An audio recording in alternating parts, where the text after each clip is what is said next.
sheekh maxamed mashruuc walba oo diin ku saabsan ama diin ku salaysan dad baa maalgeliya. Mashruucan marka gaalaysiinta weli soomaalida dhexdeeda ah yaa maalgeliya isleedahay. بسم الله runtii waa saa sheegtay mashaariicda kan hadda maba dhahayna diin buu ku salaysan laa diin weeye kan mashruuc waxa weeye diin la dirir ah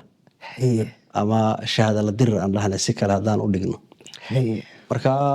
haddee allah subxaana watacaala qur-aankiisa wuxuu ku leeyahay walan tardaa canka alyahuudu wala nasaara xataa tattabica millatahum si fiican. marka cadowga dadka muslimiinta ah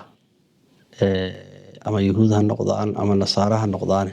horta sidii allah uu noo cadeeyey mara raalli kaama noqonayaan xataa tattabica millatahum ilaa aad diintooda gasho raalli kaama noqonayaan. Haye, allah subxaana watacaala aayaad kale wuxuu ku cadaynayaa waxay jeclaadeen inaad kufrisaan sida ayagaba ay u kufriyeen haye, bay jecel yihiin. aayad aada u tiro badan ayaa allah subxaana watacaala qur-aankiisa uu kaga sheekeynayaa haye, inay nimankan nasaarada ama yahuuddu aysan muslimiinta khayr la doonayn. haye, marka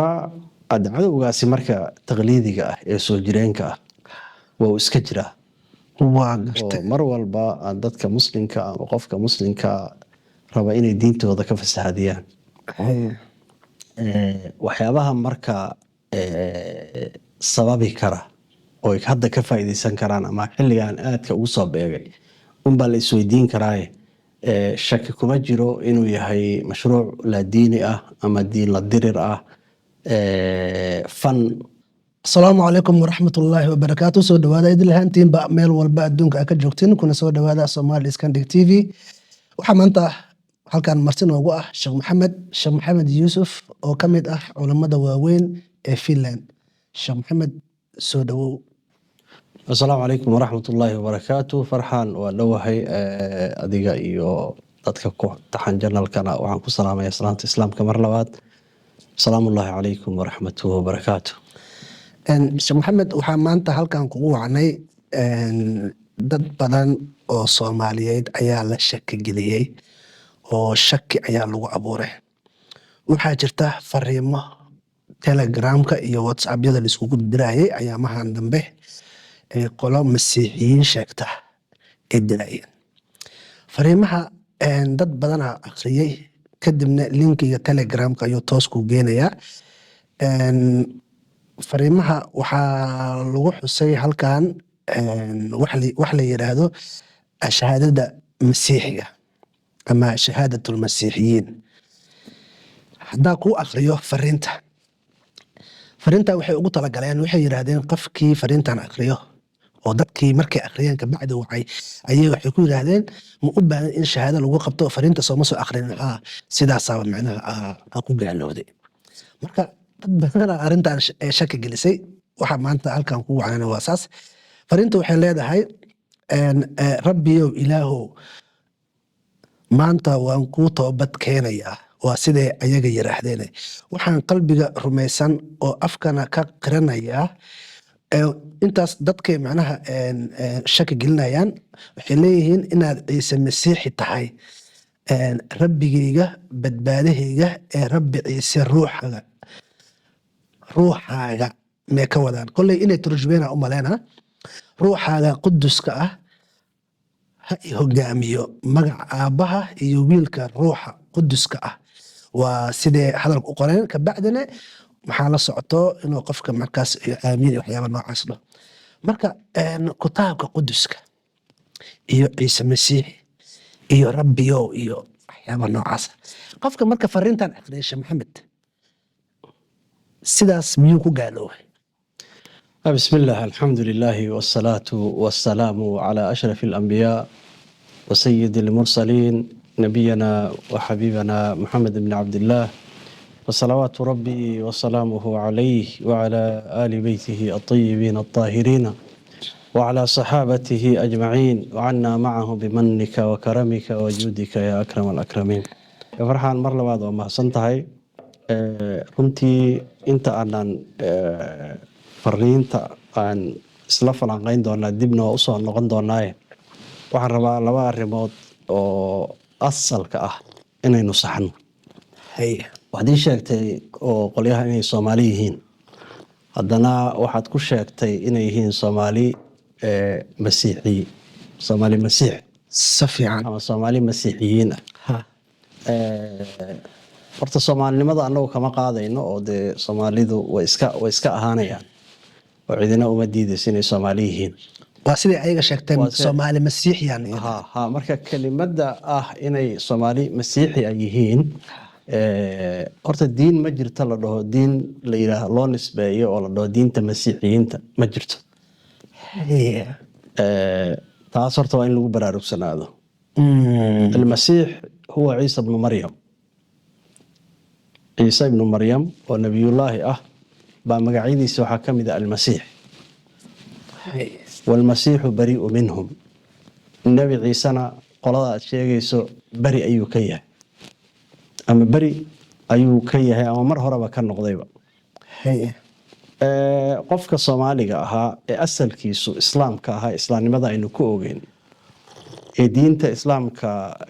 nacuudu billahi min dhalika ka ridooba ee ka baxa, horta mustalaxa loo yaqaano waa inuu ahaado murtad. mafaahiimta hadda ka horna aynu ka sheekeynay ee mustalaxaadka markay isku qasmaan wax kala ka soo baxa. mafaahiim iyo erey bixin baa jirta diimeed. islaamku wuxuu yaqaanaa muslim, wuxuu yaqaanaa nasaara, wuxuu yaqaanaa alyahuud,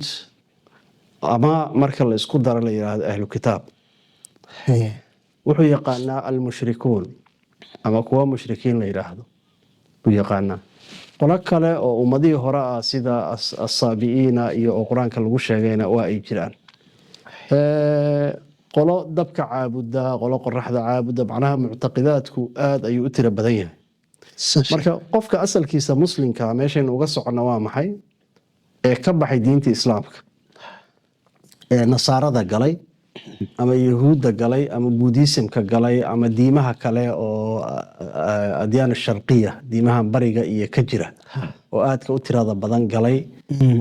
qofkaasi xukunka horta kow u yeelanayo waa in la yiraahdo murtad wey. waa qof ridoobay oo diinta islaamka ka baxay. ibtada can iddiin, diintii uu ka baxay, islaamkayd uu ka ridoobay. marka axkaam baa marka yaa ka ratimaysa. marka mawduuceena haddeer maahan axkaamta uu qofkaas murtadka yeelanayo inaynu ka sheekayno ama aynu ka hadalno, laakiin waa inaynu isla fahanno wax la yidhaahdo Soomaali masiix ma jiro. Soomaaligu waa jinsiyad Soomaaliyeed oo dadka Soomaaliyeed degan oo afka Soomaaliga ku hadla la Soomaali la yiraahdo. qofkii marka Soomaalidaasi muslimka ahayd oo aynu ku ogeyn islaamnimada, qof kasta oo Soomaali oo asalkiisu islaam ahaa isaga taga diinta oo yiraahdo diintii waan ka baxay, xukunka aan siinayna waa murtad. kaas uu ridoobay, diinta islaamku ka baxay. mafhuumkaasi marka wuxuu soo dhaweynayaa qofkaani murtadka positionka uu joogo in macnaha kaalinta uu ka mudan yahay adiga ka muslim ahaan inaad aqoonsatid iyo xuquuqda uu kugu leeyahay qofka murtadka ah iyo xaqa ay diinta islaamku siisay murtadka iyo sida ay ula macaamilayso waa inaad fahantid. waxaa soo xaray kalimatul masiix. masiix waa nabi ciise calayhi salaam magacyadiisay ka mid tahay. marka qofka nasaarada ah qur-aanka sida ugu yeeray baan ugu yeeraynaa. waxaan leenahay qofkaani waa nasraani baynu leenahay. haddii marka Soomaali uu ahaana waxaan leenahay waa murtad oo diintii buu ka baxay. ictibaar marka haddii la siiyo oo xitaa la yiraahdo qofkaani uu ridoobay, markuu ridoobay kadibna nasaarada ayuu galay, waxaan oranaynaa waa murtad Soomaali ah, wuxuuna sheegtaa diinta nasraaniyada ayuu sheegtaa. marka mafhuumkii ahaa masiix baa meesha ka baxaya. kaligoodna ma qaar xitaa nasaarada ka mid ah oo kuwada dee ama asalka nasaarada ahaa baa waxay sheegtaan masiix bay sheegtaan. masiixna shaqo kuma lahan oo nabi ciise bari ayuu ka yahay, laanno dee ma uusan amrin in ay asaga caabudaan ama hooyadii caabudaan. marka runtii wuxuu si ka dalbada ma aha wuxuu ka nabi ciise dalbaday maahan ha maalinta qiyaamana waa kan ka bari noqonaya oo dhahaya alla subxaanahu watacaala markuu la hadlo maa qultu lahum ilaa maa amartani ilaahay Safiican. kuma dhihin wixii aad i amartay mooyaane oo ahayd ilaahay keliya caabuda waxna hala wadaajinina marka taasi horta waa inaynu meesheeda saarno waxaa soo haray marka Fariimaha. dadka fariimaha intayna u gelin arintaani runtii aadka mashquulka ugu ah ee runtii tirada badan ururada loo sameeyey soomaaliya gudaheeda hadda laga buunbuurinayo oo ilaa iyo Kenya iyo ka jiray oo meelo badan oo ma garanaysaa dee tabshiir wax la dhaho wada diintii meelo badan laga karkarinayo laga karkarinayo reer galbeedku gadaal ka riixayaan runtii aad bay baryahan yay u soo badanayeen qurbaha marka la joogana dee waynu ka warhaynaa inay jiraan dad Soomaali ah oo magacyadaasi sheegta oo idaacado qaarkood loo furay ama idaacado furtay kaniisadaha dadka ugu yeera runtii way tiro badan yihiin marka asalka waxaa la rabaa qofka islaamka ah oo islaamnimada ku dhashay inuu diintiisa ilaashado oo diintiisa islaamka ah uu ku dhashay uu ilaashado oo uu ma garanaysaa ayadaasi uu subaxna ku ducaysto galabna ku ducaysto oo yiraahdo اللهم يا مقلب القلوب ثبت قلبي على دينك على طاعتك على إيمانك على إيماني إله إيمانك إيو طاعة إيو دين هذا نقصه لأن محايا لحل كان مركا للجوغو وزمن الفتن فتنته مركا أي بضته سيدنا النبي صلى الله عليه وسلم حديث كان نعمان البشير اللهم صل iyo Abu Hurayra oo saxaanka labada ku soo saaray Nacmaan al-Bashiirna uu ku wariyay sunanka sida Abu Daawud iyo Tirmidhi iyo Tabarani intaba ay soo saareen nabigu wuxuu sheegay qiyaamaha marka uu soo dhow yahay horteeda waxa imaanaysa beenayday saaca fitan qiyaamihii markuu soo dhow yahay ka hor waxa imaanaysa findooyin aad u tiro badan fitankaasi marka nabigu wuxuu ku tilmaamay ka qat'i al-layl al-mudlim anaha fidnooyin aad u daran oo say qatar u yihiin uu nabigu ku tilmaamay inay la mid tahay habeenka mugdiga ah habeenka markuu aad u mugdiyo dee waxa kugu dhacaya ma arkaysid isha haddii waatay Soomaalidu lahaa haddii mugdiga markay tilmaamayaan haddii isha farta lagaa gelinay arki maysid anaha fidnooyinkaasi xilliga ay dhacayaan iyo waxay la mid tahay nabigu ku tilmaamay inay tahay xilli habeen oo mugdi ah oo kale ay tahay oo findooyinkuna ay adag tahay in la iska ilaaliyo rasuul nabigu sallallahu alayhi wasallam si tilmaamay wuxuu yiri yusbihu rajulu qofkiiba waaga u bariyay mu'minan asoo mu'mina saaki qofkan waxaad ku ogeyd gurigiisa ka soo toosay asagoo mu'mina wayamsi kaafiran galinka dambe maantaba qofkii waa gaaloobay wayamsi mu'minan galinka dambe uu galabaysanaya wayusbihu kaafiran subaxii aroortu markuu ay waagu baryana ninkii waa gaaloobaya macnaha fidnadaasi heer qofka uusan iska ilaalin karin bay gaaraysaa waxa qofka uu ku fidnoobana waxa ugu daran waa fitnatu diin wa fitnatu lislaam wa fitnatu liimaan fidnooyinka kuwa ugu daran oo qofka uu ka fidnoobo waa fidnadaasi marka nabigu sii tilmaamay wuxuu yiri yabiicu diinahu bicaradi min addunya diintiisi ayuu qofku wuxuu ku iibsanayaa wax yar oo adduunyo ah marka maanta markaad u fiirsato xaaladda dadka Soomaaliyeed ama qurbaha jooga ama wadanka gudihiisa jooga iyo qaabka loo wado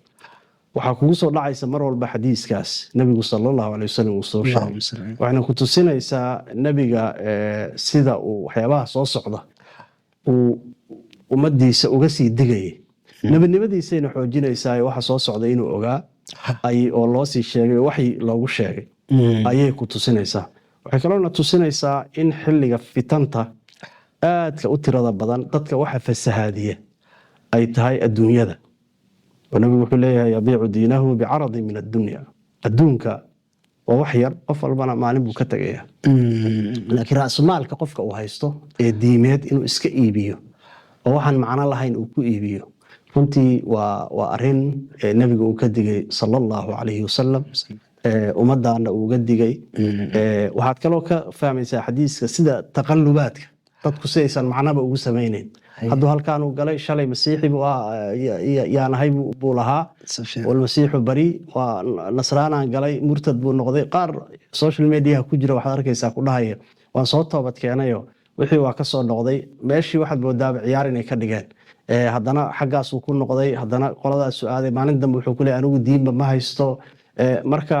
runtii waxaad moodaa fitan aad u tiro badan oo weliba dhinaca baraha bulshada ka socoto inay ummadii hayso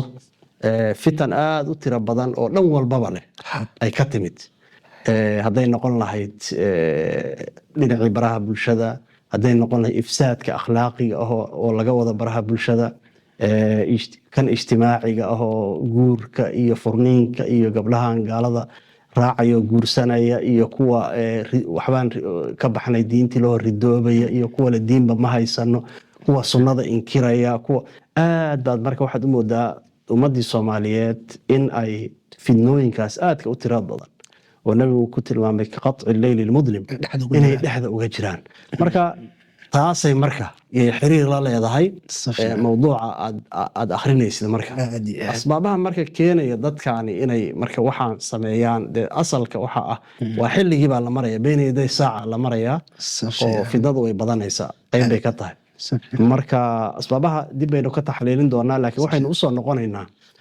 mawduucan iyo fariintan la isu dirayo sideedaba qofku fariin meel ku taalo akhriyay kuma gaaloobo meel ku qoran ood akhrisay kuma gaaloobays waa ashaatanka masiixiga laakiin kuma gaaloobays qofku waxa la rabaa waxa uu diinta islaamka uga baxayo inay tahay qowl iyo ficil labada waa lagu gaaloobaa qowl waa lagu gaaloobayo dee qofku inuu yiraahdo diinta islaamka waan ka baxay nabi maxamedna nabinimo uma rumaysni hadduu rabo ilaahay baan rumaysanahay hadhow ama uuba ilaahay u gudbo yiraahdo ilaahayna ma rumaysni waxyaabihii iimaanka ahaana ma rumaysni waa qowl waaye ficilna waxyaabihii laga rabay waa arkaanta islaamka inuu inkiro oo uu diido kuwa iimaankana uu inkiroo diido oo 11kaas rugni oo 5 ay tahay arkaanta islaamka 6 ay tahay arkaanta iimaanka inuu inkiro oo de islaamku uu mabaadiida uu dajiye uu diido waxyaabaha kale oo aad aan looga fiirsan waxa kamid ah waxyaabaha macluum min ad-diin bidaruura la yiraahdo qofku inuu inkiro oo yiraahdo ma jiraan ama diin ma ahan ama anigu shaqo kuma lihi macnaa wax xalaal ah Allah subhanahu wa ta'ala xalaal uu ka dhigay qofka inuu xarimo ama wax xaraam Allah subhanahu wa ta'ala uu ka dhigay qofka inuu yiraahdo xalaal ba ii tahay xalaashana uu xalaalaysto xaraamtana uu iska xarimo tusaalahan zinada oo kale waa xaraam waa qof walba oo muslim ah uu ogeey zinada inay xaraam tahay qofka haduu yiraahdo zinada xalaal ba ii tahay wa in salla wa saam haba sooma ha salaad haduu rabe diinti uu ku gaaloobaya marka mawduuca ah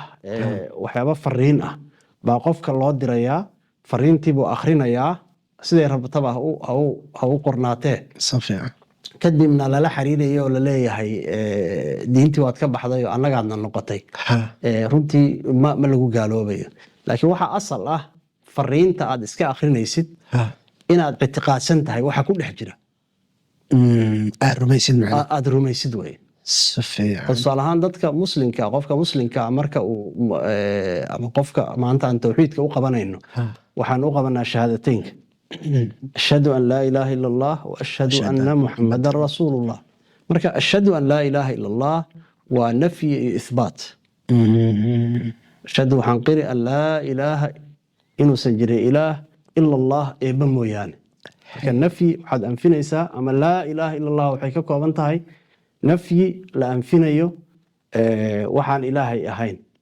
inuu koonkan sameeyey khaaliq uu yahay raasiq uu yahay cibaadada uusan xaq u lahayn asaga mooyaane cid ka soo hartay na waad sugaysaa waadna anfinaysaa waadna sugaysaa shuruudaha marka laa ilaaha illallah waxaa ka mid ah bay dhahaan qofka inuu og yahay Allah subhanahu wa ta'ala quraanka waa kii kula fa'lam annahu laa ilaaha illallah cilmi baa ka mid ah iyo ku camal fal baa ka mid ah inaad aqbashid cilmi ahaana u taqaanid aadna ku camal fashid baa laga rabaa markaad laa ilaaha illallah tiraahdid waa inaad ictiqaadsan tahay waxay ka hadlaysaa aad fahansan tahay ilaahay jiritaankiisa inaad qirsan tahay aad fahansan tahay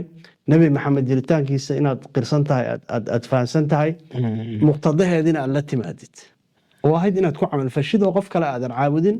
nebi kale aadan ma garanaysaa aadan nebi maxamed sala allahu alay wasalam aadan ka hormarinin macnaha sidaas inaad uguna dhaqantid uguna camalfashid ayaa lagaa doonaya marka fariin meel ku qoran oo dee laga soo guuriyey kitaabka baybalka oo weliba dee ayada laftirkeeda hadda markaad akrinaysid qofka soomaaliga wax badanba kama fahmayo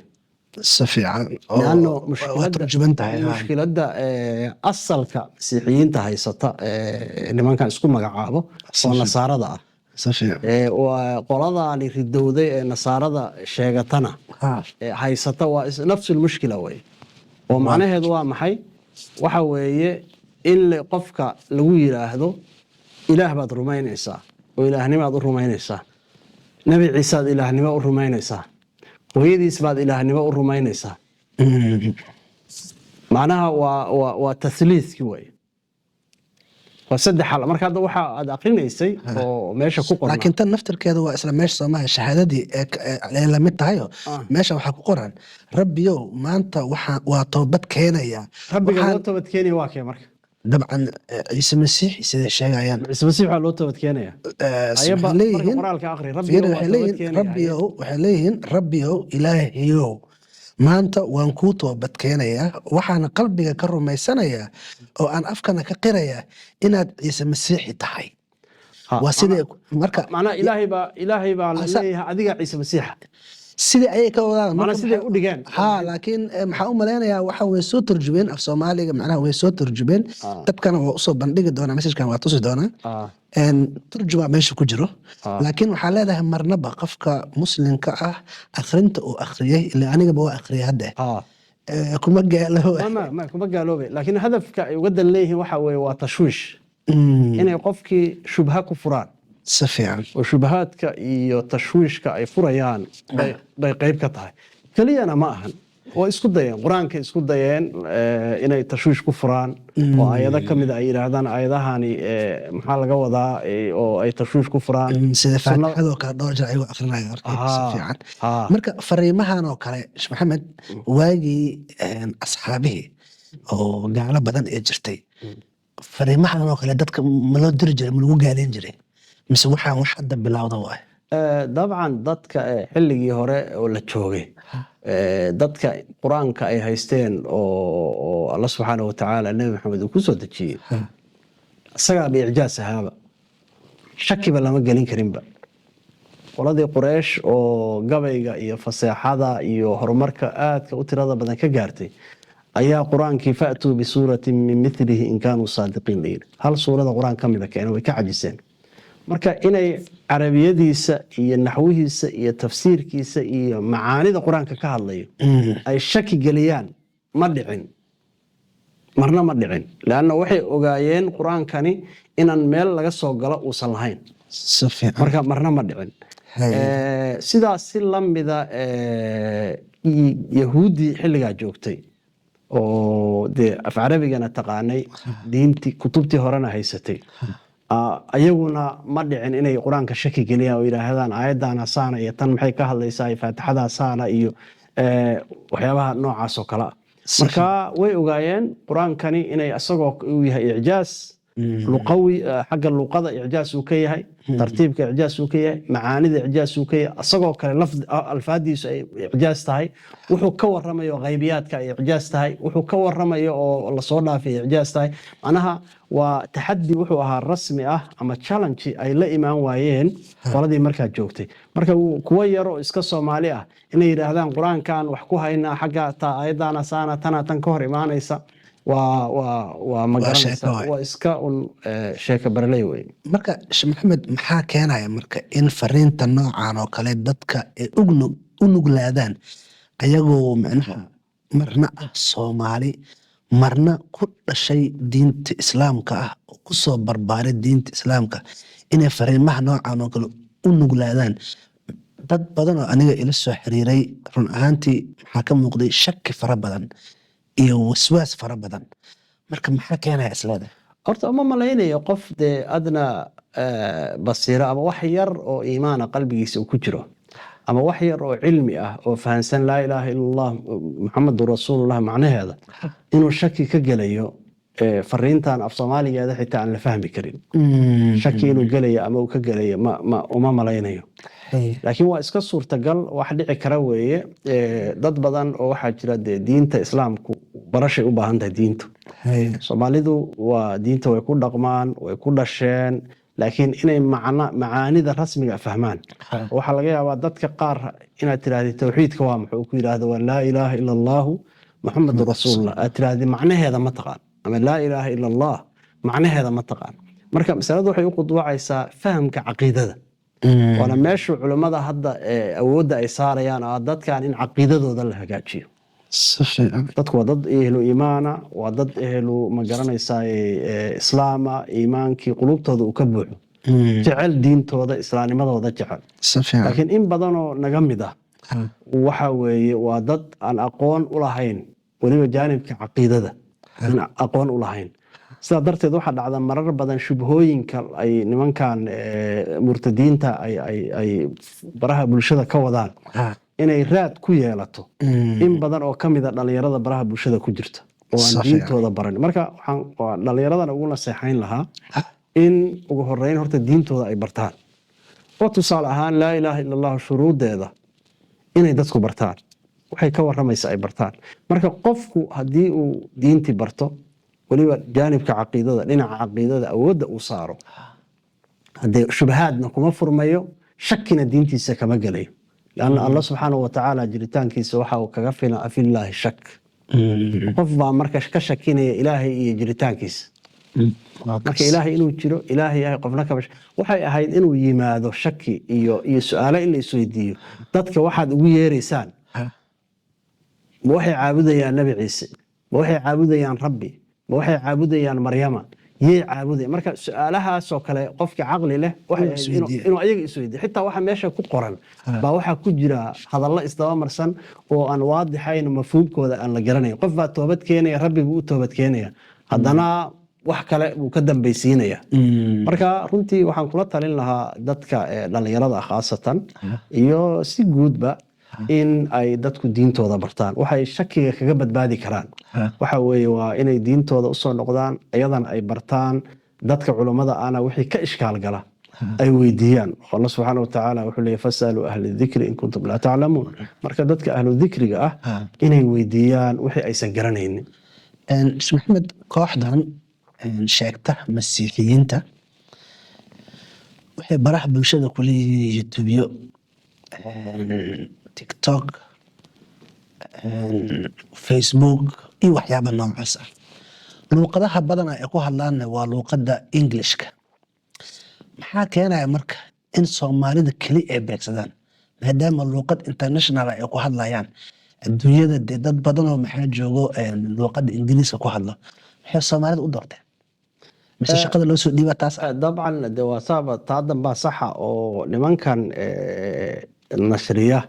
diinta Christianity-ga ama nasaarada nashriya waxa ay ku dadaalayeen sanadihii u dambeeyay ama 30 sano burburka aynu ku dhex jirnay waxay awoodda saarayeen inay helaan kutlo ama nisbo Kristan ah oo Soomaali ah in la helo baa lagu dadaalayay laanno marka aad joogtid Afrika mandiqada aynu degannahay aad joogtid Ethiopia waxay leedahay boosanti aad u tira badan oo waxay leeyihiin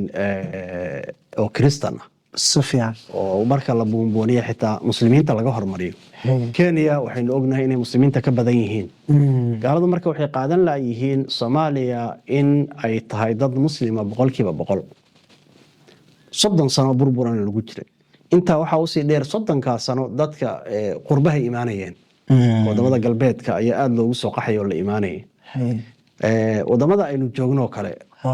tusaale ahaan waxaynu naqaanaa dad fara ku tirisa Sufyaan inay ridoobeen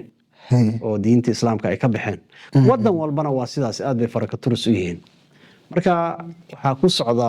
marka buunbuunin waxa ku socda idaacada in loo furo waxa ku socda in forum loo sameeyo min meelo la isugu keeno in awoodda la saaro burburka inta aynu ku jirno sidii loo hirgelin lahaa dad kristan ah oo dhulkaas leh oo Soomaali ah oo la yiraahdo rights ama xuquuqda waxay u leeyihiin inay kaniisada dhistaan kutlooyin laga siiyo meelaha siyaasadda sida baarlamaanada iyo meelaha siyaasadda oo kale la yiraahdo waa maadaama ay la takoorayo ama la cunsuriyeynayo qoonde ha la siiyo minority ha la sameeyo marka waxaasoo dhan marka waxay u quduucayaan ama waxay xiriir la leeyihiin takhdiid ama qorshe ay reer galbeedku wadaan oo ah in dad minority ah oo Soomaali ah oo afkeena ku hadlaya oo Nasaara ah la helo ama ha laga helo galbeedka ama wadankii marka ugu dambeysana hal isugu geeyo marka taasa waxay iskalifaysaa marka inay ama Ingiriis ku hadlaan ama idaacada loo furo ama forums la isugu yimaado ama la buunbuuniyo ama meelo la isugu geeyo ama fariimahan ay qoraan oo dadka ay u kala dirdiraan bay keenaysaa laakiin waxa weeye Allah subhanahu wa ta'ala diintiisa asaga ayaa xifdinaya asaga ayaa ilaalinaya Allahna waxaan ka baryaynaa ama aan ka tuugaynaa in uu shartooda iyo diin la'aantooda iyo fasaadka ay wadaan uu ummadda ka qabto Sheekh Maxamed mashruuc walba oo diin ku saabsan ama diin ku salaysan dad baa maalgeliya mashruucan marka gaalaysiinta weli Soomaalida dhexdeeda ah yaa maalgeliya isleedahay bismillah runtii waa saa sheegtay mashaariicda kan hadda maba dhahayna diin buu ku salaysan laa diini weeye kan mashruuc waxa weeye diin la dirir ah ama shahaada la dirir aan dhahna si kale haddaan u dhigno marka haddee Allah subxaanahu wa tacaala qur-aankiisa wuxuu ku leeyahay walan tardaa canka alyahuudu walan nasaara xataa tattabica millatahum si fiican marka cadowga dadka muslimiinta ah ama yahuud ha noqdaan ama nasaara ha noqdaan horta sidii Allah uu noo cadeeyay raalli kaama noqonayaan xataa tattabica millatahum ilaa diintooda gasho raalli kaama noqonayaan Allah subxaanahu wa tacaala aayaad kale wuxuu ku cadaynayaa waxay jeclaadeen inaad kufrisaan sida ayagaba ay u kufriyeen bay jecel yihiin aayad aad u tiro badan ayaa Allah subxaanahu wa tacaala qur-aankiisa uu kaga sheekeynayaa inay nimankan nasaarada ama yahuuddu aysan muslimiinta khayr la doonayn marka cadowgaasi marka taqliidiga ah ee soo jireenka ah waa uu iska jiraa oo mar walba dadka muslimka ama qofka muslimka raba inay diintooda ka fasaahadiyaan waxyaabaha marka sababi kara oo ay hadda ka faa'iideysan karaan ama xilligan aadka ugu soo beegay unbaa la isweydiin karaaye shaki kuma jiro inuu yahay mashruuc la diini ah ama diin la dirir ah fan ama funding ama tamwiilna haysta shaki kuma jiro marka bidabt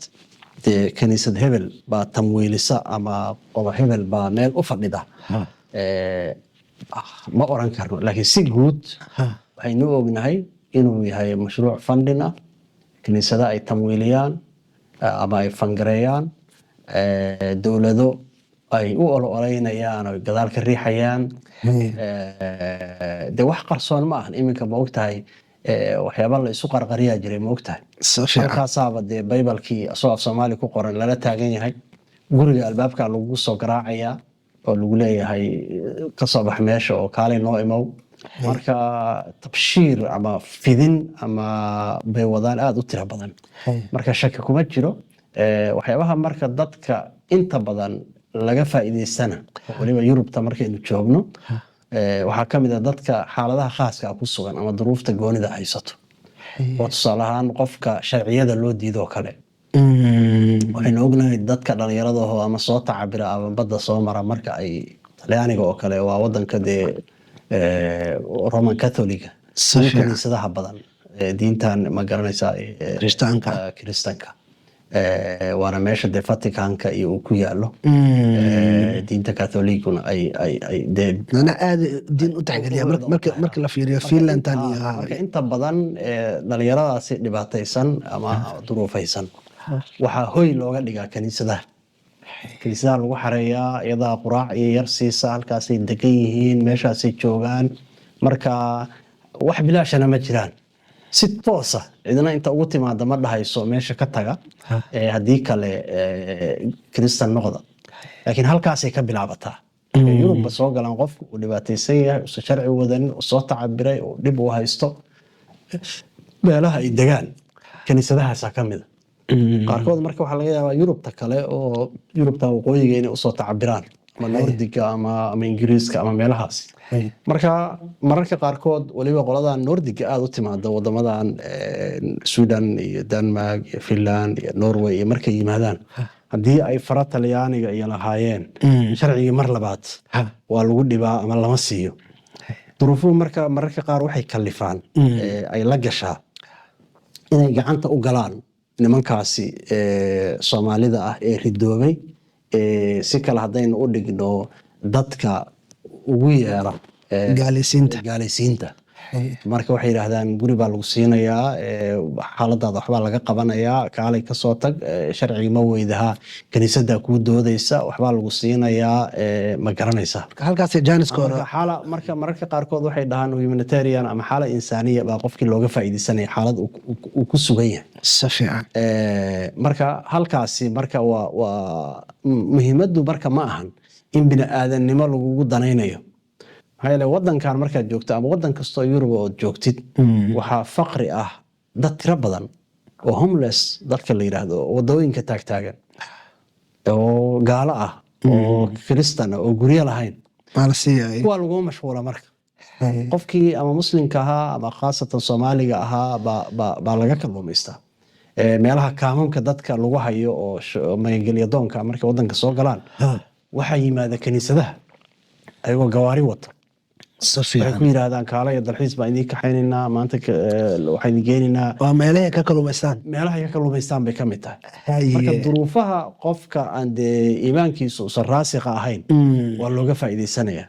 marka waataynu haday ka hadlaynay oo runtii horta waxa la rabaa qofku in uu ogaado waxa uu haysto iimaanka ah oo Allah subhanahu wa ta'ala uu siiyay oo nimcada islaamnimada ah inuu ilaashado asaga laga rabaa ilaashinkaas marka waxa asal u ah horta inaad waxa aad haysatid qiimaheeda aad garanaysid oo tusaale ahaan marka aad dahab haysatid laakiin waxaad haysatid oo dahabka aad kala garanaynin inuu dhagax yahay inuu dahab yahay wadan aqoonin waxa ku dhex jira dhagaxaad haysatid iyo qiimihiisa intuu la eg yahay way sahlan tahay marka in gacantaada lagala baxo marka islaamku waa ka qiimo badan wax kasto iyo iimaanku wax kasto adduunyada yaalo laakiin qofka lagu soo koriyay islaamnimada oo quraanka soo xifdiyay oo hooyadiisa aabihiis ka soo tagay soo islaam oo halkaan yimid laakiin macaanida kelimada ugu horeysa oo islaamka ama arkaanta islaamka laa ilaaha illa muhammadur rasuulullah aan garanaynin way sahlan tahay marka waxaan uu haysto oo wanaaga qiimaheeda maadaama uu garanaynin si kale in loogu dhigo oo laga faa'iideysto duruufta haysata laakiin qofka raasiqa oo ehlu iimaanka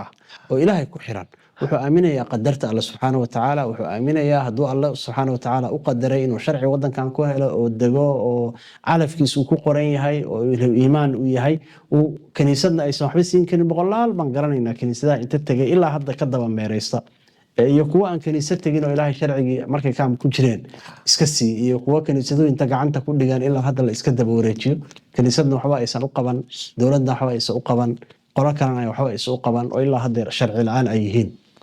marka xaalooyinkaas way jiraan marka waa barnaamij munadama oo kaniisada iyo qoladaas Soomaalida oo ridowday iyo ururo waaweyn oo caalami ah oo isku sii xiran oo tamwiil dawli ah markaan ka waramayna way galbeedka iyo mashruuc ka jira aan ka waramayno laakiin gudaha Soomaaliya iyo wadamada Afrika ama Kenya ama iyaguna duruufta Soomaalida haysata ama dhibaatada haysata baa looga faa'iideystaa mararka qaarkood social media waxaan ku arkay arrin aan ka naxay oo gabar qolyahaas dadka ridoobay baa maama Soomaaliyeed waxay ku leedahay haddii aad rumaysid Ciise Masiix ana haddaad gaalowdid bil walba $100 baan kuu soo diraya oo life oo si aan qarsoodi lahayn bay ugu leedahay gaaloobaysaa Ciise Masiix baad rumaynaysaa bil walba lacag baan kuu soo diraya baasha hadda qarsiino maba lahan bade waa tamwiil marka qofkaas dabcan waxa laga yaabaa in meel kale lacag ka soo qaado kaniisada ay lacag ka keento dadka ayada loo soo mariyo marka iminka dadka waxaan ka shaqeynaya ka war marka qaar isqariyaa jira oo macnaha ka shaqeynaya gaalisiinta iyo waxaas oo kale طبعا dee dadku qaarna waa isqarinayaan oo inta qarsoon baa badanba inta noo muuqata diinta maxay ka qabtaa marka dee diintu waaba nin gaaloobay waaba diintu maxay ka qabtaa ama may macnaha gaalnimada masaajidka kugu dukanayaa wuu kula macaamilayaa gaala ahayna kuma dhahaya laakiin wuxuu ka shaqeynayaa oo shaqo ka dhigtay inuu dadka muslimiinta ah oo diintooda kasoo bedelo hadde kuwaasi waaba kuwa dee alla subxaanahu watacaala uu yidhi ina almunaafiqiina fi darki alasfali min annaar waaba kuwa ugu daran badee manaha qofka uurkana gaalka ka ah oo masaajidka iska jooga oo dadka muslimiinta la tukanaya dadkana gaalaysiinayo haddii uu kasii shar badan yahay dadka kale oo la jahraya gaalnimada wuxuuna aakhira markii la tagana wuu kasii ciqaab badan yahay waxaa kaloo jirta sheekh maxamed dad oo aan aqaano oo sharciga markay soo qaateen warqad u soo dhacday ama loo wacay kaniisada ee u waceen kaniisada gudaheeda meesan galin xafiis yar aa lagu balansaday marka warqada lasoo hordhigay inuu saxiixo hadiyadna waa lagu siinayaa la yiri warqadihii marka uu saxiixay qofka luuqada ma yaqaano wax ma yaqaano waxaa jira inta saxiix jeegaana qaado marka wuxuu u maleeyaa jeega inuu saxiixayo warqadihii saxiixay lacagtii soo qaatay oo hadiyadda ahayd lacagta dabcan waa lacagta christmaska oo bisha 12aad ee ugu talagaleen inay bixiyaan lacagtii soo qaatay markuu soo baxay oo ayaan dambe oo joogay wadankii oo fahmay oo muxuu fiiriyey meesha maestaraatiga ama xafiiska diiwaanka meeshii asagoo macluumaad ka raadinayo muxuu arkay in uu ka tirsan yahay kaniisadda dabcan siduu ii sheegane mar walba dhowr bilood kadib way ugu jireenoo lacag bay soo siin jireen marka dambe marka qofkan ku baraarugay marka qofkaas marka oo kaniisadda saas ugu tirsanayo uusan war ka haynin iyo dadka ilaa iyo hadda ka tirsan oo war ka hayo lacagtooda macnaha iska qaato iska cambuulaysto maxaa noo sheegi kartaa horta wax sheegid uma baahna laakiin talay u baahan in la siiyo ayaga dee wax sheegid ma baahna oo macluumaadkii adagaaba hayo iminka sheegay si fiican minaha diinta islaamka diinta islaamku haddii dee ay jahli iyo waxayse aqoon ay gacanta kula jiraan masaajidkana uu ku tukanaya nin muslimana uu yahay laakiin marxalad lagu jiray waxaynu ognahay marka kaamamka lagu jiro kaniisaduhu qaar baa dadka siay u fasaadiyaan inta u yimaada bay dhahaan sharciga waa kaa daahay looyar baan kuu qabanaynaa annaga ku caawinayna way ka kaxeeyaan meesha guri bay dejiyaan looyaray u qabtaan ayagaa isku daya inay caawiyaan si fiican wax bilaashana ma jiraan saynu sheegnay dan iyo hadaf bay kaga dan leeyihiin dadkaasi marka labay noqdaan wo wixii lagu caawinayey wixii laga rabay bixiya oo yidhaahdo annagu waa bes wey waadna caawiseen sababtaad noo caawiseenna waxay ahayd inaan ridowno marka waa ridownay waa ku qanacsanya barnaamijkooda way wadanayaan laakiin dadkii kaloo muslimiinta ahaa ama soomaalida ahaa ama qaraabadu ay kasoo tageen uma sheegayaan kuwaasi marka horta waa inay kasoo noqdaan oo ilaahay u toobad keenaan oo de waxaana ay ogaadaan bicardi min addunya wey waa iska dhammaanaysaa waxaa jira qolo kale oo ah meeshii markay galeen oo la caawiyey waxay u haysteen caawimaadii in lagu joogayo waa lagu caawiyey bini aadanimaan kuu caawinay anagu kaniisad baan nahay laakiin anagu diintaada muslimkaaga iska hayso waxba kaama rabno bini aadanimaan kuga caawinaynay laakiin markii dee shaqadii la qabto sharciga la keeno sidaad sheegayso baa loo hoosgeliyaa waxaa laga qaataa magacyada iyo 4 lambar waxaana looga dhigaa members ama xubin waxaa looga dhigaa kaniisad ka mid a kaniisadii dee caawisay oo ururada diimaha ama kaniisadaha noqdaan ama masaajidha noqdaane qofka muslimka oo wadankan ku nool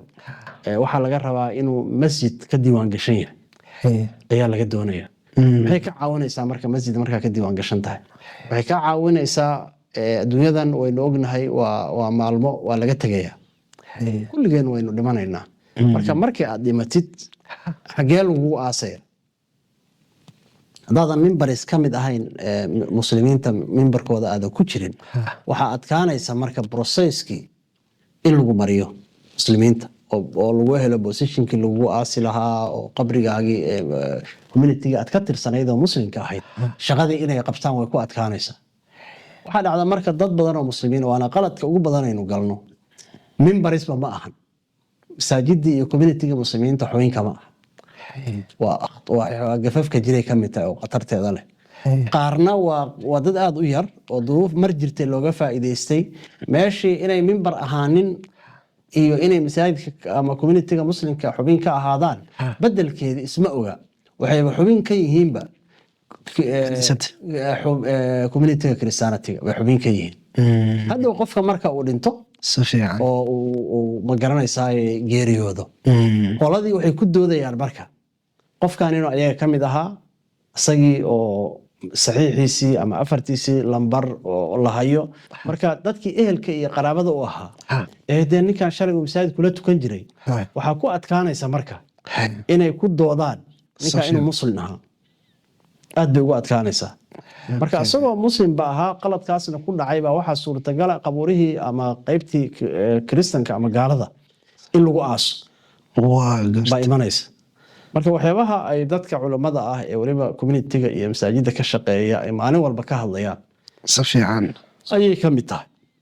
waxyaabaha kale oo qaybta ka ah waa maxay? waa caruurta oo kale. qofka hadduusan tusaale ahaan uusan masaajidka ama communitiga muslimiinta uusan ka diiwaan gashanayn si fiican caruurtiisu markuu diiwaan gashay asaga iyo caruurtii kulli waa inuu diiwaan geliyo. haddii marka asagiiba uusan ka diiwaan gashanayn oo xaalkiisu uu iska bariga dhexe yahay caruurtiina uusan diiwaan gelinin oo iska joogo caruurtani marka muddo kadib way korayaan way weynaanayaan xubin marka kama ahan communitiga muslimiinta. waa garta hadhow xubin kama ahan communitiga muslimiinta waa dad muslimiina oo tukanaya oo marka meydkiisa in lasoo qaatay adkaanaysa haddii hadaad kiniisadda u diiwaan gashan tahay kiniisadda waxay xaq u leedahay inay kula doodo ehelka qofkaasi ina iyagu uu ka mid yahay way dhahaan annagaa u qumayno ka midnaha ayna la soo baxaan. marka dood unbay noqonaysaa haddii uusan kaniisad ka tirsaneen masaajidkana ka tirsaneen iyadana waa dood baa imaanaysa oo xaq uma lihid baa la oran karaa qolada masaajidka inay iyagu ay hawshan tawaliyaan ama hawsha mas-uuliyaddeeda ay qaadaan dhibaato waa marka waxaa suurtagala in la geeyo kuwa aan diintaba haysanin positionkooda in la geeyo baa suurtagala. ilaa wadankan dadna diin bay haystaan oo kristiyaanatiga oo diin la'aan in la aasimo way jiraan meelo loogu talagalay baa jira qolaa dhahaya kuwaasna ma rabno kuwaasna ma rabno waa community jira ayaga laftirkooda meel bay leeyihiin. marka xitaa waxaa laga yaabaa qofka iska tukanaya inuu kuwaas ka mid yahay baaba laga yaabaa oo atesti nimanka la yidhaahdo ama mulxidiinta la yidhaahdo wuuba ka mid yahay wuuna iska tukanaya laanna waxaa looga dhigayaa qofka jaahilka inuu yahay urur la galo ururada caadiga ka mida. waa garta nin baa ii sheegay Soomaaliya oo igu lahaa nin baan meel iskala shaqayn jirnay marka wuxuu igu yiri hebel ma taqaan markaasaan ku yiri inuu aqaan markaas wuxuu yiri maxaad ninkaasi waa attest weeye wuxuu ka mid yahay dadka mulxidiinta uu ka mid yahay kaasa ilaahay se uga mid yahay ninka masaajidku nagula tukaday ma urur baan hay yiri meel baan ku shirnaa waa isugu tagnaa ururkeenu ka mid yahay yiri ururka mulxidiinta uu xubin ka yahay yiri bilaash u dukanaya marka ama de waa kuwa aad sheegayso tukanaya xaggana dee gaalada ka ah xaggana diinlaanta ka ah ama waxaa laga yaabaa inuu u qababa waxaana inay tahay urur ka mida ururada sida siyaasadda oo kale la galo oo salaadiisa iyo aysan isdiidaynin aqoon daraa dhici karta jahli baa jiri karaa. Sheekh Maxamed aad iyo aad ayaan kaaga mahad celinaynaa waqtigaada qaaliga ah runtii bulshada Soomaaliyeed inay wax badan ka faa'iidi doonaan ayaan rajaynayaa. arrimahan way soo laabteen masiixiyiinta heer waxaa la gaaray xataa in dadkii cudurro ilaahay subxaanahu watacaala ka qaadi karo in looga bedasho diintooda. marka runtii aad iyo aad ayaad u mahadsan tahay wacyigelinta iyo dardaaranka dadka muslimiinta ah siisay. daawadayaal intaa ka kulmi doona waxaan idin dhaafnay salaanta islaamka. asalaamu calaykum waraxmatullaahi wabarakaatu.